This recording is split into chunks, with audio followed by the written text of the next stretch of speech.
Hello বন্ধুরা, কেমন আছো সবাই? আশা করি সবাই ভালো আছো। শুভ সকাল। এখন প্রায় 12:30 মতো বাজে। তো তোমাদের সাথে একটা কথা শেয়ার করতে এলাম। আজকে আমাকে আমার একটা বন্ধু জিজ্ঞেস করছে কি বন্ধু কয় প্রকার হয়। তো সেই বন্ধুটার জন্যই মনে হলো এই ভিডিওটা বানাই। দেখো, বন্ধুত্ব তো অনেক রকমের হয়। কোনো কোনো বন্ধু আছে যার সাথে তুমি কিছু কথা বলে মনটাকে অনেক বেশি রিলিফ দিতে পারবে, মানে অনেকটা হালকা লাগবে যে এর সাথে কিছু কথা শেয়ার করলাম, মানে এখন আমার কতটা ভালো লাগছে। আর কিছু কিছু বন্ধু আছে যাদের সাথে কিছু কথা বলার আগেও তোমার ভাবতে হবে সে কিন্তু তোমার বন্ধু, কিন্তু তারপরেও তোমার ভাবতে হবে কি এর সাথে কি এই কথাটা শেয়ার করতে পারবো।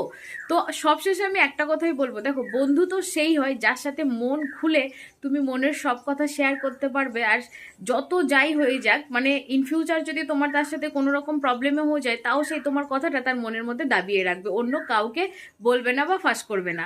তো এটাই হচ্ছে বন্ধুত্বের মেইন কথা, যে বন্ধুত্ব হলে পরে সেই রকমই